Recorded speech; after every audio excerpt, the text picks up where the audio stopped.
All right, I realized I didn't make a Reagan 3 in 2020, so 2021, here you go. Enjoy your Reagan 3 lecture, right? Deregulation.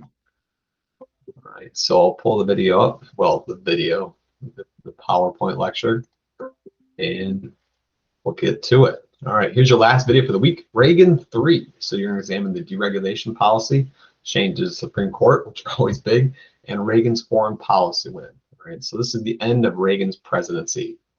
So what's interesting when we talk about Reagan is Reagan is considered the classic conservative modern Republican.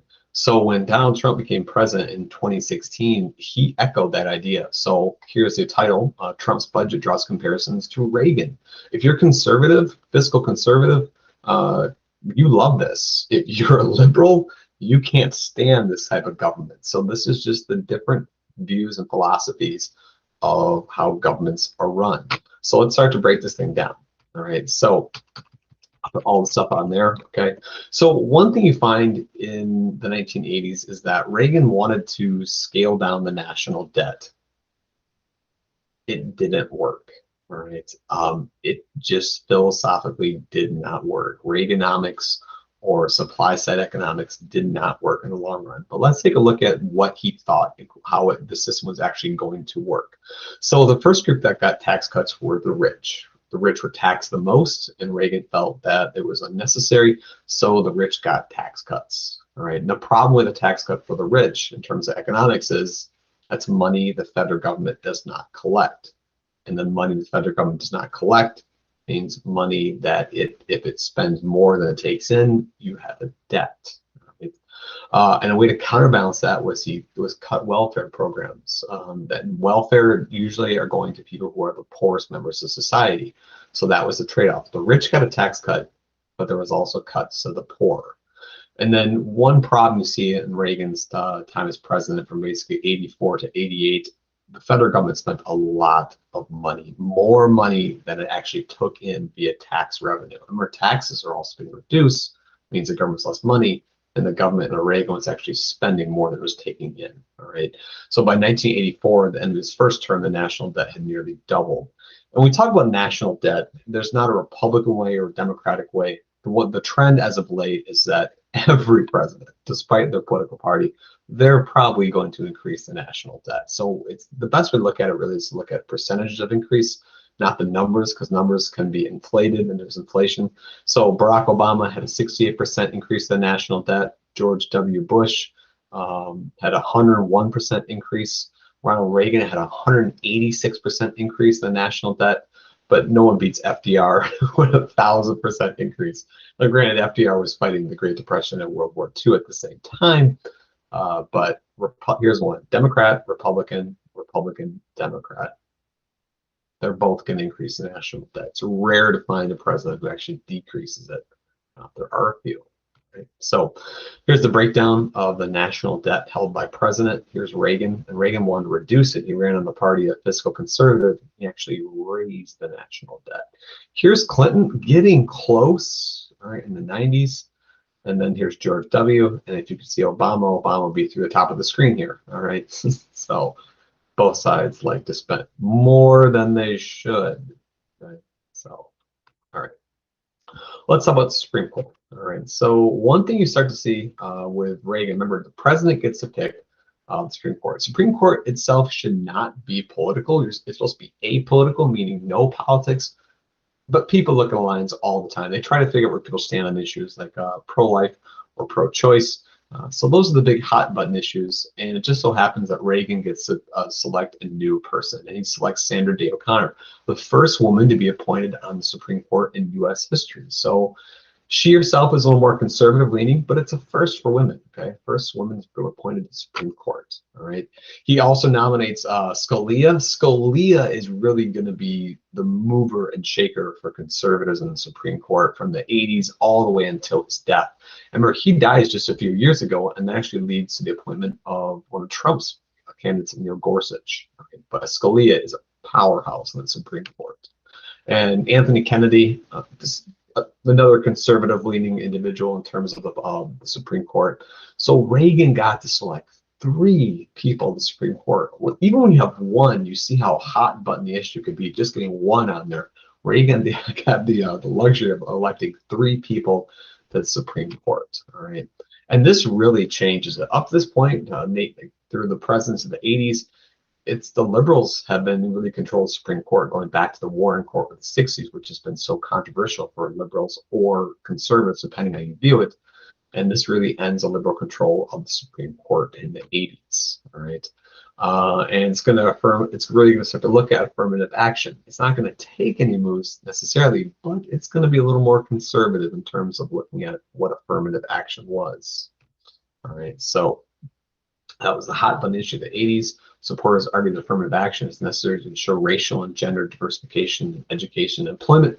And if you do forget what affirmative action is, it's designed really to make people who are women or who are racial minorities be more represented in the workplace. All right, not typically just a white male. It's trying to diversify the workplace, and that's what affirmative action was.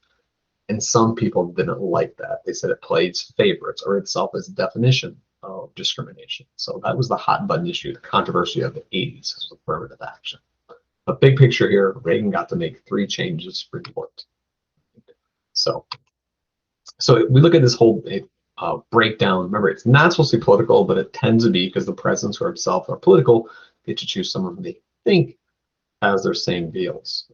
So here's liberal leaning, conservative leaning, right, from the 40s till the 60s. And here's the Warren Court. And there's the 70s. It gets a little more conservative. All right. And then here's the 80s. It's kind of split. It's like 50-50. And then here's Reagan. Okay, more conservative. The 90s, more conservative. 2005. So the really conservatives have had control of the Supreme Court since the mid 80s. I mean, real big change there. So, all right. So let's talk about deregulation. This is the thing that really you have to know. It's a big understanding of just understanding the economic side of liberals or conservatives. All right. So Reagan is himself a Republican and he is a conservative, and he likes the idea of deregulating. All right. If you regulate something, you restrict it for good or the bad. Deregulating is you basically cut back on the regulations of industry. You can remove those things sometimes to help the economy grow. All right. Why would you do that? Sometimes people consider that there's just so much, they call it red tape, so many laws, restrictions, policies, guidelines, that some people want to cut through all those things to get businesses moving. That's what conservatives argue is a good way for the economy to get going sometimes. Remove all the necessary restrictions to get the economy jump-started. Liberals tend to have the opposite view. Liberals say those laws are in place oftentimes to protect workers, or they're there because there's something that could go wrong. So it's once again, it's a view between how Republicans view things and how Democrats or liberals view things. All right. So let's look at the pro. All right. So increases competition in the market, which can result in lower prices. When you deregulate, you increase competition. There's less things you have to do. All right. Another pro, not having to follow government regulations can also increase a company's profits.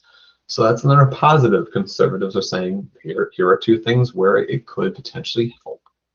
All right. Well, here's the negative side. All right. Or the con, just looking at the different perspective as well. One negative against it is it exposes people to fraud and excessive risk taking by companies that will do anything to gain a higher profit. Sometimes the tendency is that a company will put its own profits ahead of the safety of its workers. Kind of like, think back to the Gilded Age, that kind of fear there. Or there's another negative against it, an argument against it is that there's social concerns of loss. For example, businesses are ignore damage to the environment, so they have to pay the cost. So that just breaks down the different philosophies here. There are arguments for it, there are arguments against it, and that's where conservatives or liberals tend to fall on the issue of deregulation. If you're conservative, like Reagan was, he was all for these things. He wanted to cut these regulations, and liberals did not like that. All right, so here's some examples of local regulations affecting small business. So here are things you just have to, these are regulations, all right, zoning regulations. Identifies the types of establishments that can be built in certain areas. Like right now in Grand Haven, if you're going to go down the strip, you have to have a certain type of business there. It has to look a certain way. And that's a zoning regulation. In a free market, it wouldn't matter if you put a dump there. If you put something that's not too appealing there, it wouldn't matter. Some people like the regulations, some people don't. Right? Regulations are on taxes, building regulations, how tall, how wide, what the look is. There's all these different regulations. Licensing. Right? So these are regulations. Republicans and conservatives tend to view that, say, less is better. Liberals tend to say more restrictions for the safety of people is a good thing. And that's just how the two differ on their view of regulations. All right, so regulations, I mean, they're all over the place. Yeah, just crazy. Yes. So interesting. Here's one liberal leaning, perhaps, view of it's a criticism, deregulation. Why have a speed limit? All right, so liberals say you kind of need them for public safety. All right, so that's kind of more of a liberal leaning like view of deregulation. All right, get the federal government off my back in the 1980s. That was the cry in the 80s, deregulate. And then it kind of flipped in 2008 when the government really stepped into people's lives to bail them out in 2008. So it's how you view it. All right, so here's an interesting one. Government is not the solution to the problem. Government is the problem, a classic line of Ronald Reagan. And then here's Obama in 2008. Government is the solution to every problem. And that just shows you the difference between conservative thinking. Conservatives are distrustful of the government, that it can solve people's problems. It puts the ownership on individuals. And liberals tend to view that the government is a way to overcome problems, or to work for worker safety and so on. So I'm not endorsing either. That's just how liberals and conservatives view the government differently. All right, so one criticism of Reagan is that he's going to deregulate the Environmental Protection Agency. So let's take a look at that. So Reagan cuts the Environmental Protection Agency to balance the budget, gave tax cuts to the rich, but also cut the budget for the Environmental Protection Agency, which was very much a product of the 1970s. He's cutting it. I'm not too worried here. One thing he allowed, oftentimes he opened up the sale of millions of acres of public land for development, and that's Ronald Reagan being a conservative. So he views land as an opportunity to generate capital via taxes and development and business to come in. And liberals don't like the idea because it could be the loss of habitat. And this is just how liberals and conservatives differ. Right? So that's one perhaps criticism of FDR. Wow, it's been a long year of Reagan from liberals there. He did deregulate the EPA, loved or hated. That's what he did as president. So let's look at his foreign policy. He kind of goes out on a really good note in terms of his foreign policy. So, and the backdrop of all this is the Cold War. All right. So there's this tension between the United States and the Soviet Union. By 1987, the Soviet Union, we don't know this, but it's falling apart. And what you see in the 1980s, the late 80s, Reagan reaches out to the Soviet premier, Mikhail Gorbachev, and he really starts to put the pressure on him to tear down the Berlin Wall, the symbol of the division between democracy and communism, that big wall that divides the city of Berlin. And it's a tremendously well-received speech by Reagan. It makes international news for weeks after the fact. And really, people look at this as the moment where perhaps things are changing in the Cold War. The Soviet Union is on its way down, and this is a chance for really to tear down, to break down this heightened tension between the Soviet Union and the United States. So some saw as an action to improve Cold War tensions. Reagan and Gorbachev will actually meet and have diplomatic meetings. And they almost view this as the thawing of tension between the two superpowers under Reagan. And then 2 years later, 1989, the wall does come down. The Soviet Union is crumbling. It gives up its control of Berlin, which it's had basically since the end of World War II. And a lot of people give Reagan credit for this policy, this thawing of tension between the two sides.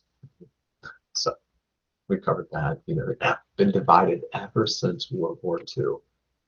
And this symbol of this Cold War comes crashing down. Here's one political cartoonist views on this thing, the Berlin Wall. End of Reagan's presidency, 87 to 88. And a lot of people really attribute Reagan as his foreign policy success of being a part of tearing down that wall. So, you know. So when we look at Reagan as a whole, most people who study the presidents have viewed him as a very successful president. Modern conservatives, I would say, he's probably the most important modern conservative of the 20th century. So we see a breakdown here as Lincoln, Washington, Franklin Roosevelt, Teddy Roosevelt, some great names up there. And then you see Ronald Reagan up there towards the top. Okay. So presidential ranking of top presidents, you see Reagan towards the top once again. The only other person in front of him would be Eisenhower from the 20th century. So Reagan. And then when you score your own presidents, it's really critical that you just kind of, have your own opinion on what you think is best. Don't go what your parents say, don't what your friends say, just look at history independently. So one thing I do as a historian is I'm always, or as a potential voter, you can use this too. I look at how is the economy doing? What's the government debt? How is America viewed in terms of foreign policy? How are we treating our teachers and educators? The role of government, is it too much? Is it too little? What's the view on women's rights or abortion, healthcare, immigration, civil liberties, leadership? And you can score it out how you want, but those are a way really to look at the effectiveness of the president. All right, let's look at Reagan here. Here's the economic growth. GDP is a measure of everything made, and we'll take a look here. So here's Reagan. Anytime you get above 3%, that's a win. Reagan's presidency average close to 3.5 to 3.2%. So in terms of economy, in growth, good score, right? Unfortunately, the other side was it's also a massive government debt in terms of economics as well. So good or bad, it's up to you. Foreign policy, there are some good things and there are some bad things. I remember the Iran-Contra scandal from the last lecture, but he also ended on a good note in terms of the Berlin Wall and the thawing of tension between the Soviet Union and us. All right, education, there have been some pretty stark cuts to education under Reagan. Okay, you see it here, education funding was cut. So perhaps that's swayed your opinion of Reagan or not. Right? Leadership and integrity. As a whole, it's up to you to decide. Always look to history as a good example of what future leaders might be as well. If you're a conservative, you probably love Reagan. If you tend to be more liberal leaning, you probably despise Reagan. So, all right. You're all set. That ends the 1980s.